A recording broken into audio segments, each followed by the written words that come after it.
You are Locked On Wolverines, your daily podcast on the Michigan Wolverines, part of the Locked On Podcast Network. Happy Thursday. You know what that means. It is Michigan Mailbag. Yep, we are doing it on video. Let's see how this goes. I figured out how I'm going to go over my time. I figured it out. So we're going to do it. It's going to be good, I hope. Anyway, let's start with, I'm your man on the ground, Isaiah Hull, publisher of Wolverines Wire through USA Today Sports Media Group. If you're watching on video, yes, I'll be looking a lot more at my computer screen, which is over here to my right. But I'll try to look at the camera as well. It's going to be a process. I have a hat for those who are listening and not watching. But anyway, let's start with our leaders and best. As always, starting with James Crudup at James Crudup6. Would you like to see Michigan air it out this weekend and see where they are at in the vertical passing game, or just keep running it until someone stops it and force them to pass?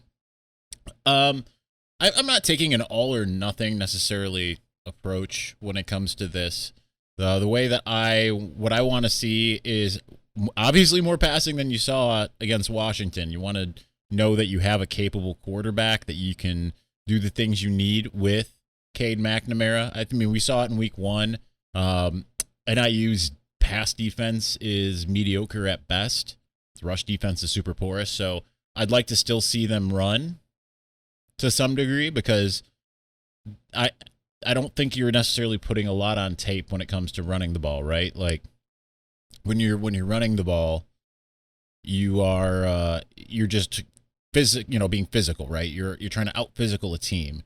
Whereas if you're passing the ball, yeah, you're putting some stuff on tape a bit more. What are your tendencies and things of that nature? So I'd like to leave that a slight mystery, but I don't want it to be a complete mystery. I would like to see more passing than maybe we even saw in week one cumulatively, where they threw 17 times. They threw 15 times this last year. I'd like to see 20 to 25 passes this week. I don't know that we'll see it necessarily, but that's what I would like to see. But it all depends on how the game goes, and win the game the way you can, but want to know that you want to get those receivers comfortable with Cade McNamara in a live game action.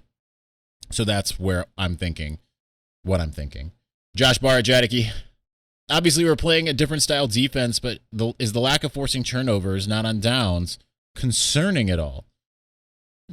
Not necessarily. You want to see an opportunistic defense, but the fact that they've been able to stop everyone that's come at them, essentially, aside from garbage time. I know people didn't like the 293 yards passing, but it's pretty much garbage time at that point.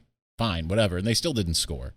So, to me, yeah, you do want to see some turnovers that aren't on downs. I believe the one turnover that's listed was going to be a turnover on downs anyway, if memory serves. But I'd like to see, you'd like to see them. But at the same time, kind of like what Anthony Treese said yesterday, you don't want to see them necessarily sacrificing what they're trying to do either, just for the sake of sacrifice a pass breakup to try to go for the interception and then whiff. You don't want that either. So that would be the other thing. My brother in metal, Michael Wolf, at MWolf21. On a scale of 1 to 10, how would you rate the results of the maze out and crowd from Saturday? And I have another crowd question up later, a bunch of crowd questions, so I'll save that. But maze out, I was shocked, right? Because I thought it was going to be 50%. I was walking around Ann Arbor, Missouri for a little bit, just around the stadium, and most people were wearing maize, but there were still a lot of people not wearing maize. So I was like, this is going to be a disaster. And I was walking up with Trent Knoop up to the stadium, and we saw plenty more people not wearing maize. So to get up into the press box and get that picture, I'm sure all of you have seen that I tweeted out, I was shocked at how good it was. By comparison, I was watching granted, it was the rival team, and I think this was from the 2016 Ohio State game. I was watching a video that Kirk Herbstreit posted of the whiteout for that game in 2016, and smattering of red definitely sticks out, kind of similar to purple as the Washington fans wore. But just looking around in that, and I was like, I think Michigan did as good a job as you see any whiteout, Penn State. So big kudos to the Wolverines fans for being able to do that, because I did not anticipate it. Some people said 2011 was about that. I don't remember that. I wasn't there. I watched it on TV. I don't remember seeing images from that and being like, look at that maze out. So I'll leave it up to those who were there to inform. No Jimmy Whitner today, apparently. But so we move on with some of our new people. KRTF Farmwork 84. I don't remember the order I went last week because I try to keep things in order with the leaders and best. But the new ones I'm still shuffling. We'll see. Oline has played great so far. The players seem to love Moore. How long should we wait before we consider him an upgrade compared to Warner? Clearly Moore is a better recruiter. Also randomly came across Animals as leaders. As I referenced, Tobin Abasi, the guitarist, who I say is probably the best guitarist in the world, surpassing Joe Satriani, who was the other guy I had considered the best guitarist in the world. They're good. They remind me of Russian Circles. I've never heard Russian Circles, but I'll have to check them out. Animals as Leaders is real good. If you dig really complex instrumental stuff, I mean, it's intense. And then I watch a lot of Tosin Abasi stuff on YouTube. But I think as far as considering him an upgrade to Warner, I think you need to see a whole season play out, right? Like 2 games. I think we got a lot of encouragement based off of what you saw against a really good defensive front in Washington. And the fact that went so well, I mean, I think that the early returns are very encouraging. But I want to see it against Wisconsin and its front. If they're moving Wisconsin, then I think actually after that game is when we can probably say something. But I mean, we got to see how they do against Wisconsin, Michigan State, and Penn State, particularly. I think those are the 3 best defensive fronts that they'll face. Ohio State, not on that list at the moment. Jonathan Joseph at J Joseph 2156. Have you ever seen a fan base complain more about a 21-point win over a Power 5 school? If Alabama did the same game plan, it would be revolutionary. I agree.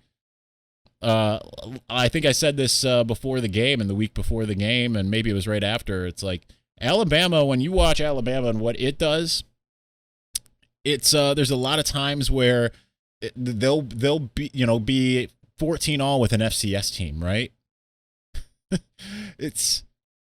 I agree. I understand that people want to see more because of some of the other teams, but I mean, if you would have said, let's say after the Penn State loss and back in 2020, if you would have said, hey, you know what? Michigan is going to not only beat Washington, it's going to run for 343 yards and run 56 times and for 6 yards a carry. Washington's not going to be able to stop it. They're going to win by 21 points. I think every single Michigan fan would be like, hell yeah, right? Like if you replaced the name Washington with any other major Power 5 team, you'd be like, wow, what a performance, you know? I think people are just holding on to the feeling they had during the game, because I had that feeling during the game, right? I mean, I was looking at the stats and I'm like, all right, they're rushing 6 yards a game. That's great. Just want to see a little bit more airing it out. But you know what? If they can run over every team, if they could do this and not have to pass against any other team, let's just say hypothetically, the rest of the season they don't throw a single pass, but they win every game. Are you really going to complain? You know what I mean? Win how you can win. Finishing us out in segment 1, Brandon at Brandon S616. 2 from him.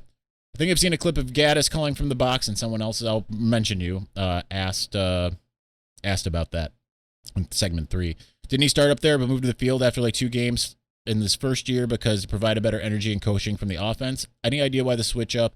And could this play a part in the wide receivers not getting open? I think the wide receivers are getting open, but I mean, you've seen some of the open wide receivers, but they aren't really running a lot of high percentage. I mean, I should say when they've run passing plays, they've tried to go for the high percentage lateral type thing instead of going downfield like the quick pass.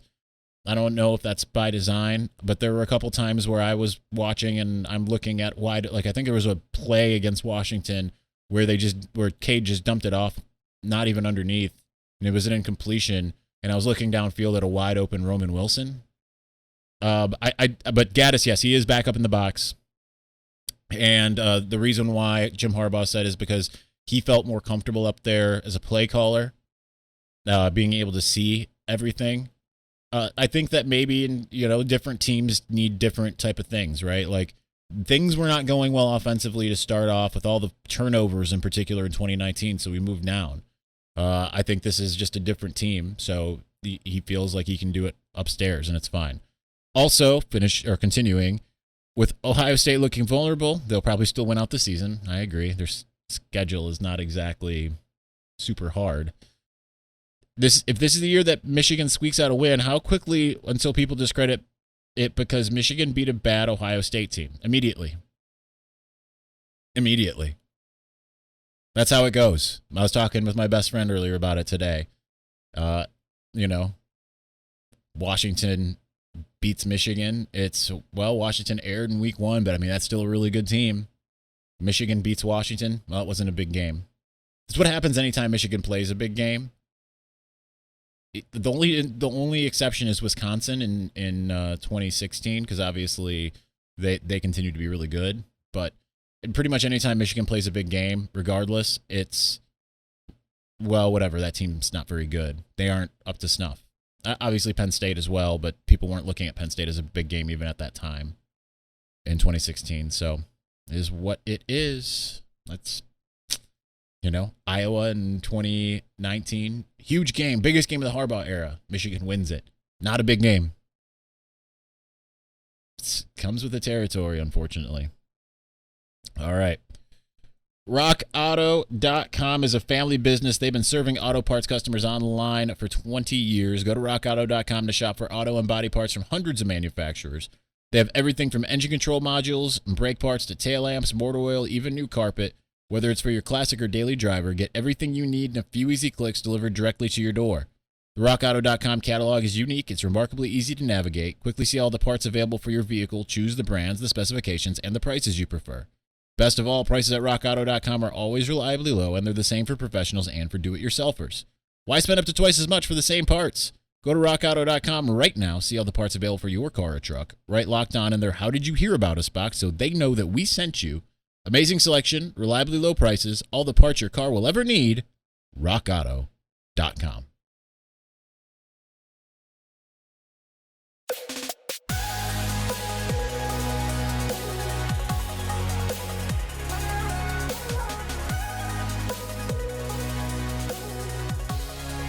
All right, let's continue with our Victor's Valiant, starting with Jim at Jim in the North. MSU seemingly added a lot of speed through the portal. Why is Michigan comparatively slow in the portal when we have needs like D-line? I think that's something that people outside the program think. I think they feel pretty good right now with the defensive line, and I don't think that they're terribly concerned. I'll put it that way. So I just... There were guys that they targeted that they didn't necessarily go that hard for. And Michigan was not very aggressive, right? I think they were happy with a lot of the guys they have in the development, right? You're seeing that with Mozzie, Chris Hinton, Chris Jenkins, Jess Spate. They've got the rookies and Rashawn Benny and George Rooks and Ike Iwuna. I think that they feel good about some of those guys they have, and they're going to continue to add. That's Zuri trying to get her bone away from the vacuum cleaner. I think that they feel pretty good about some of the guys they have, right? So I think that's the big thing. With Bell out, who was our deep threat, I wouldn't have considered Bell the deep threat as it was, right? I think that the deep threat was still probably Cornelius Johnson. Add Dalen Baldwin to that. Bell obviously had the long touchdown, but we've never thought of Bell as a deep threat. Bell is a yards after catch guy. He's your Chris Olave, as I've long said. So I think that I think the big tall guys are your main ones, and add Roman Wilson into that. I mean, he's not short. A little bit more diminutive in size overall. He's a thinner guy, but he's not short. And then you can add eventually you'll add Christian Dixon and Andrell Anthony to that, because those guys are also 6 foot something. speed with size, which is going to be really interesting. How big of a threat is Rutgers now? All right, that's fun. Getting Skype calls. Let's start that over. We're gonna keep going. I was gonna say let's start that over, but that just makes a pain.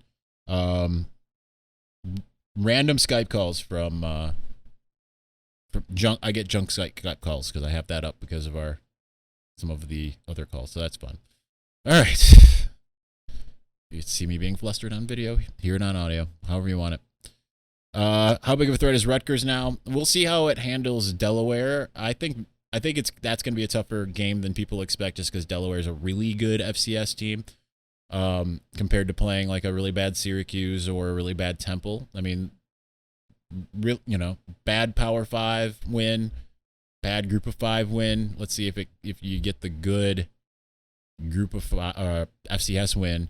But we'll see. I do think it's a threat for sure. They're playing a lot harder. It's not like here we go again. They're playing for their coach. So we'll see how that goes. Last one, would Joe Milton be better off at tight end? I think his tantalizing arm strength is going to continue to wow coaches, and everyone's going to say I can tame him, and he just doesn't seem to want to be tamed. I think his comments after he left when he was at Tennessee and talked about the Tennessee coaches letting him be him and all of that. I think that's indicative of a guy that, as I love Joe Milton, I think he has all the potential in the world. He's proving me wrong, unfortunately, so far, and that I think that what I kept on saying, he's going to be this powerhouse beast type guy. But I think that's indicative of a guy who's just unwilling to take the coaching, unfortunately. Take the edge off the fastball, man. You got to do it. Brandon Carpenter at Big House Go Blue _. So I called my shot a play action out of the gate, and it was complete misfire. My question is, are they waiting to play Baldwin during conference play and let him completely heal? No, I just don't think they needed him, obviously, last week based off of what they were doing, but I would imagine you're going to see more of him now. We talked to him in media availability, obviously, which is how we know that. Well, we knew the day before Jim Harbaugh saying that he was injured. I think that you're just I think that we're just going to have to wait until this week. I don't think it's going to be a long wait. I think he's as healthy as it gets, but as he said. So, Zach at Zach Woodruff 3. Initial thoughts on USC replacement. Obviously, Franklin, Fleck, or Schiano would have an effect on Michigan moving forward. I wouldn't be surprised if they take a swing at James Franklin, but as James Franklin, I wouldn't take it, right? I mean, I understand you have an Ohio State problem just as much as Michigan. A lot easier over at USC, I would imagine. I mean, USC should be ruling the Pac-12 in any given year, and it hasn't done it. It always has to play Notre Dame. Seems like they tend to have a couple big non-conference games. But they underwhelm, they underachieve. I mean, but at the same time, I would rather, if I was James Franklin, stay where I'm at, where I'm considered a hero, where it's okay doing what he's doing there. The potential of him getting to that next step. I mean, people in State College are not quite as harsh as people in Ann Arbor. If I was James Franklin, I would just stay. As far as other replacements, I don't know that. Like, do you really want Bob Stoops? Like, his heyday was 20 years ago. You know what I mean? His heyday essentially ended before Lincoln Riley. I mean, granted, like, Oklahoma did okay with, at the tail end of his career, but I mean, I think I would go hard at Luke Fickell. You look at the Mike Bone, Luke Fickell connection. You wonder if that is going to be a thing or not. And I don't think Fleck or Schiano is necessarily going to be one of those guys. I think Schiano kind of learned the grass is not always greener. I think Fleck would have to really do some things at Minnesota this year, and we'll see what happens against Colorado this week. But, yeah, anyway. I don't know who they're going to go after. I think that it was probably a mistake to fire Clay Helton at this stage. I understand you want more time, but you've got so much season left. You can still turn things around and still say thanks, but no thanks, right? Adam Kasel at Adam_Kasel last week. I asked if a 14-plus point victory would impress you, and you said yes. After the fact, did it feel impressive? What did we learn about Michigan? Our D looked better, but their O is horrendous. We can run the ball. Anything else? I'm still impressed. Absolutely impressed. I mean, they made what's thought to be a very good, despite the FCS loss, a very good Pac-12 team, which very well still could contend for the Pac-12. I mean, they still could win the Pac-12, right? I mean, we write them off. That's who else aside from Oregon stands in their way right now? I don't. It's not a lot of teams in the Pac-12 that are really going to dazzle you. Yes, I am still impressed. We know that their defensive front and pass, really the whole defense is really good. So I think that we learned that Michigan can go and bully a big team. I mean, you look at, the offense isn't very good, but as Anthony Triche said yesterday, Aiden Hutchinson made a left tackle thought to be a first rounder. He single-handedly tanked his draft stock. So that's a thing. I think we learned that Michigan can do a lot with its pressure against what's supposed to be, it hasn't been a good offensive line so far, but was thought to be the best offensive line in the Big Ten. And, I mean, it's a step up in competition no matter which way you look at it from Western Michigan. I feel like you see a team coming into its own, understanding what its identity could be. They still insist this is not our identity. But the manhandling, the physicality on both sides of the ball, and then on the defense, I mean, we're still looking at some of the same secondary issues, just not nearly as glaring. Like, I think it's going to be kind of akin to 2017 when Lavert Hill and David Long were getting their feet wet, kind of. I think it's going to be one of those things where, they're going to give up some plays here and there. It's not going to be like 2018 where it was like teams are just not throwing at David Long or Lavert Hill. I think it's going to be, you're going to see some plays given up here and there, and it is what it is.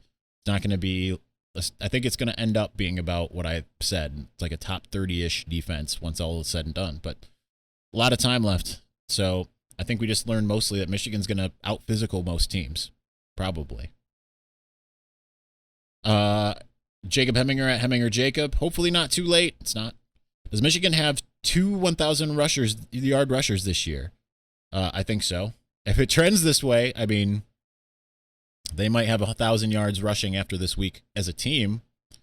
And so about 500 apiece. I think they'll be able to run on some other teams. I wouldn't be surprised if you have a game like the 2017 Minnesota game where both of them get to 200 at some point. Does the team hit 2,400 or even 3,000 total rushing yards on the year? I'm going to go with yes. I think it's going to be somewhere in between there. Might even be 3,000 because, like I said, I don't think it'll be quite that good. I think because you're not going to run the ball over Wisconsin, Penn State. I don't know about Michigan State. Everyone else you're going to be able to run on. Unless Ohio State fixes something, which, as much as like when I hear them say, we're going to fix this, it's like you say, part of me is like, oh no, they know their problem, they're going to fix it, but that's just not how it works necessarily. So, Ryan at IM3Lack, what are you hearing about Rod Moore? He seems to be playing quite a bit. I haven't heard anything about him, but yeah, he's getting in there. When McDonald said, if you're going to play good enough to play, you will, how do you feel about that? Well, I mean, he said it initially. Well, he didn't say it initially. Someone else said it. And then he said it again. Oh, George Hilo said it initially. And it was a question about Mike Barrett, but we haven't really seen Mike Barrett play defense. So, I mean, I think that's exactly what you want, right? Instead of like having faith, just I feel like it has been a meritocracy, but I think sometimes they've had a little bit more faith in guys than they should have. I don't know. I guess I just don't know how I feel about it. I think that's just how it's been. It's what it is. It's how it's probably somewhat always been. Spencer Whitmore asks, I personally love that we just ran the ball down Washington's throat. Better teams are going to make Cade beat them with his arm, which I'm excited about. How electric was the atmosphere? It looked crazy on TV. Rob Anto added to that, was Saturday's game the best atmosphere in Ann Arbor you've ever been a part of? If not, what was? See, I can't tell because I was up in the press box for the first time in a game with fans ever. It seemed crazy, but I couldn't, like we had our window open, right? So I couldn't tell you if that was the craziest atmosphere. And yeah, I'm a little bitter, but is what it is. It seemed crazy. I'm not 100% sure how it was, but yeah, what's the craziest I've witnessed at the big house? Maybe Wisconsin 2018. Northwestern 2015 was pretty crazy. That was so loud. I don't know what the most insane game I've been to at the big house. That Northwestern game was pretty high up there. So was BYU. That was early in the Harbaugh era. Two more in segment 2. Mark Z at Mark Zimke. Have you ever watched PFF analysts break down a game before? I'm so curious to know how long it takes and how many work on a single game. Seems like it would take forever to grade every single player and every single snap. I'll answer your second question momentarily. But I don't know. I'll ask them next week when we do our weekly appearance. So yeah, I have no idea how they do it, but it does seem crazy. And I think you could hear the disparity, right? Like when we talked to, because we talked to Seth Galena, he's like, I watched so many games, I have a hard time keeping any of them straight. Whereas Anthony Treesh seemed like he was more honed in on the Michigan game, at least this past week. So he's the senior college football analyst there. So I don't know if like someone like him picks and chooses, someone like Seth does a bit more like putting his toe in. I mean, it does seem arduous, right? Every single game, every single snap. I have no idea. We'll ask him next week. Hopefully I remember. Second question, are you more of a Metallica fan of Justice for All and earlier albums or later? I'm a little bit of both. I mean, I grew up in the, essentially in the 90s. I was born in 1981. I got into Metallica in around like 94. So a couple of years after the Black Album was released. And Justice for All is my favorite Metallica album, and it's not even close.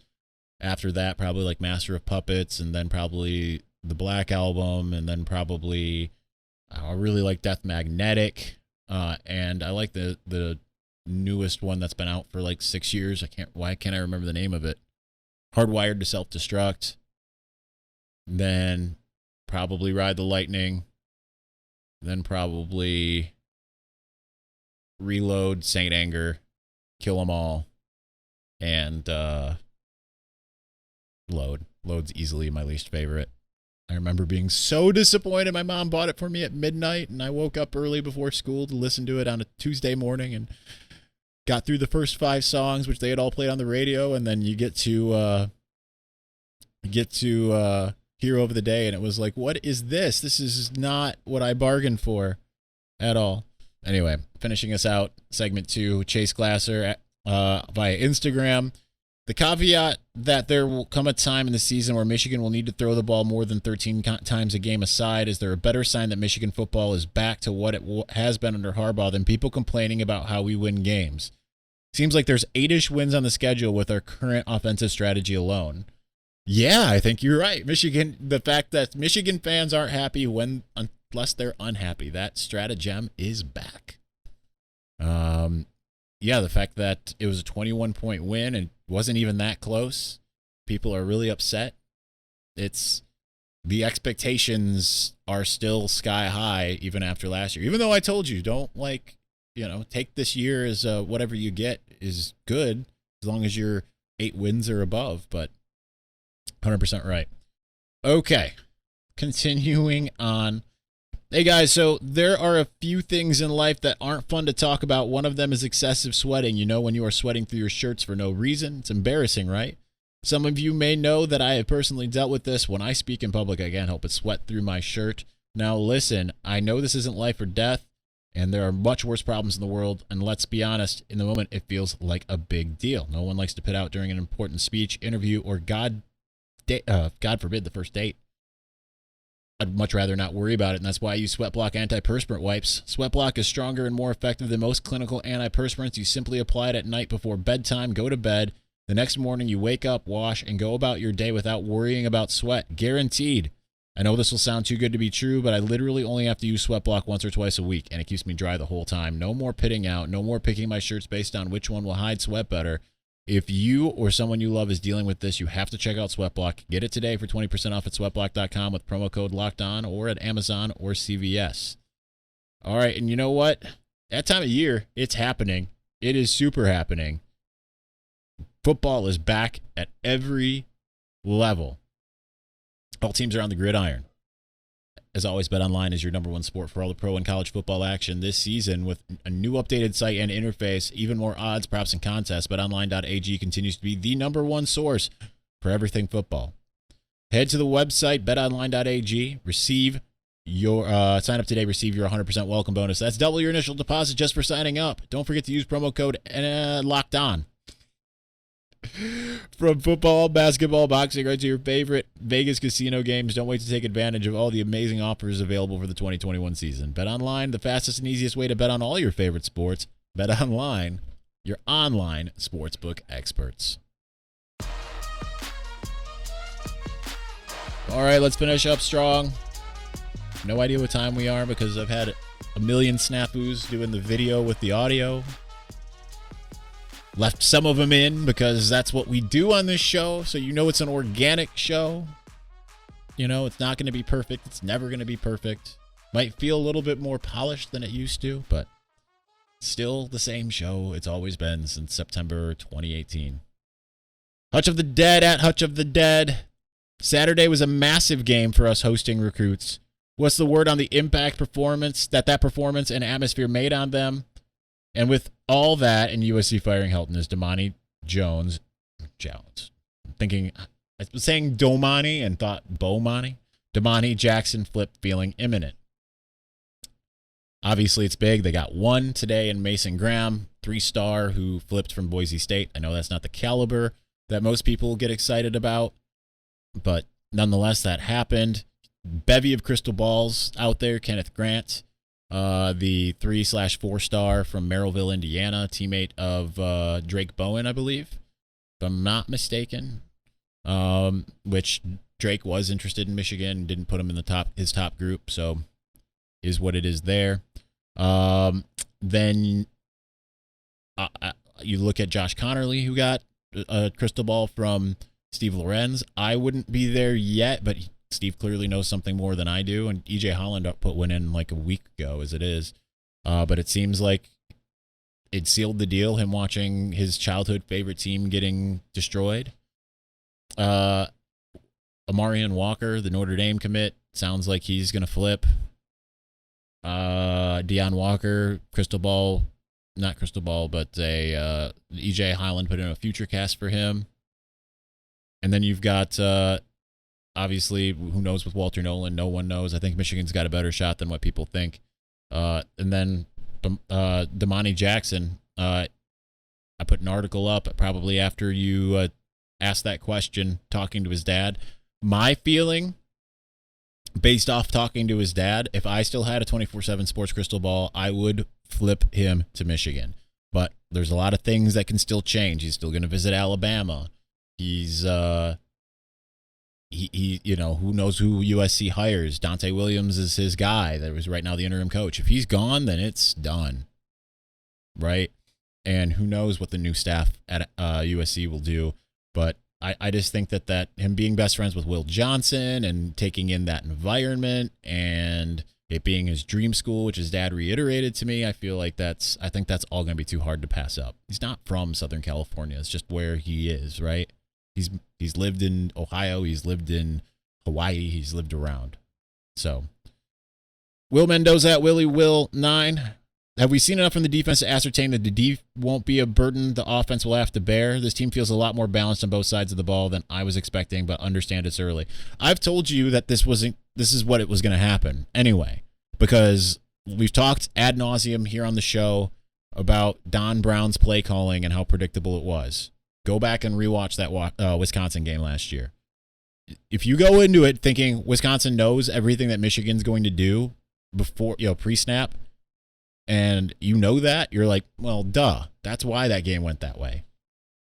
So And then the offense was bad. So I am not surprised. And I think this is I think the D is only going to get better as the season goes on, not worse, like you saw some of the Don Brown defenses get. Ryan Johnson at Hurdle Champ 4. How many passing yards and touchdowns will Michigan have this weekend versus Northern Illinois in order for the fan base to be satisfied? I don't know, 300 something. If it's 250, I don't think anyone's going to be necessarily happy. That's just kind of the average of what you used to see. But for Michigan fans to be satisfied, I have no idea. I don't know what satisfies the angry part of the Michigan fan base. Andrew Fiorita at Andrew Frito. After the past 2 weeks, how are we feeling about the games against Wisconsin and Penn State? I'm feeling a tad bit better, but I'm starting to get more nervous about Michigan State. I think that's where you should be probably, but we'll see. We'll learn a lot this weekend. This week and next week. Wisconsin might be a 2-2 team by the time that it plays Michigan. Might be. And you heard Anthony Treese yesterday say he thinks Michigan's going to beat Wisconsin. Penn State, I think that they'll beat Auburn. I think that Penn State's defense is really good. They have some offensive problems, obviously. Michigan State plays Miami. We'll know more after Miami. Did Miami almost let Alabama beat them twice? Or were they really just not that good? I think maybe a little bit of column A, a little bit of column B, and then we'll find out more. So let's revisit that. Joseph J.C. Mellor at Joseph Mellor 1. Josh Gaddis calling plays from the breast box. Address that, and yes, he is. Jeff Koenig at M.I. Koenig 44. Late to the party, but how much do you buy into a lot of the guys saying the culture mindset of the team has and or is shifting? 100%. I heard it from someone inside that building back in April when I ran into them in Ann Arbor. They obviously keep on talking about it. And then you have, you're seeing it on the field. And then I've talked to some other people and that aren't necessarily Michigan well-wishers, but also know a lot about what's going on in the program. And this is what the one person told me. They said that they had talked to some former players who had been visiting practice. And what they were told was, if this was the staff that Harbaugh had, and this was the energy we saw in practice at any other given point in time in his tenure, Michigan would have national championships. So, JW at Coach J Wise, what are the chances of wearing blue pants with white tops on the road one time? Oh, I didn't think of that, and I want it. People clamor for the maize pants. I'm not messing with that anymore. But we've seen that combination in some of these recruiting visits. I think you'll see it. Right? Just like we just saw the all blue. I think you'll see it at some point.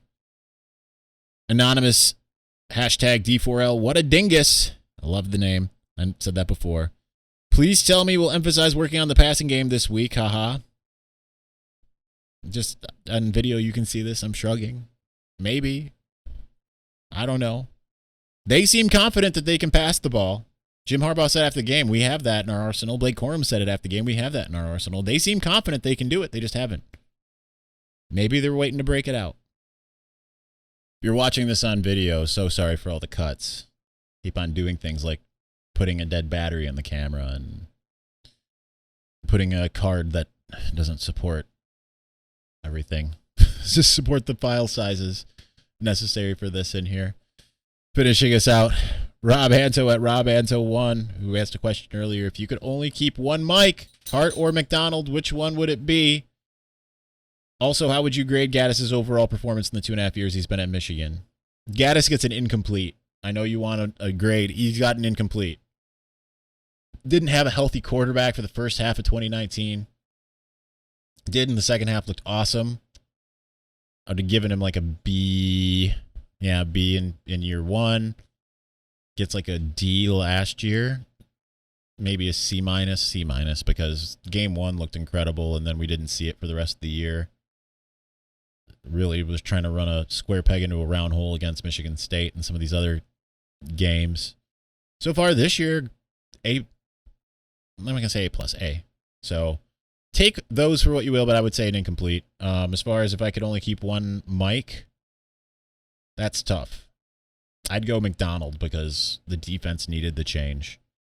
Mike Hart might be very well responsible for the offensive success at this point, but if you can't stop anybody, offense doesn't even have a chance. And I know you have to score. I think that those running backs were talented as it was, and they would have figured out a way as long as Gaddis said, hey, we're going to run the ball. I think Sharon and what he's been able to do played a big part. All right, that'll do it for us today. We will be back tomorrow with Jake Butt on video as well as audio. So thank you for listening and watching. Appreciate you. We'll talk to you then. Peace.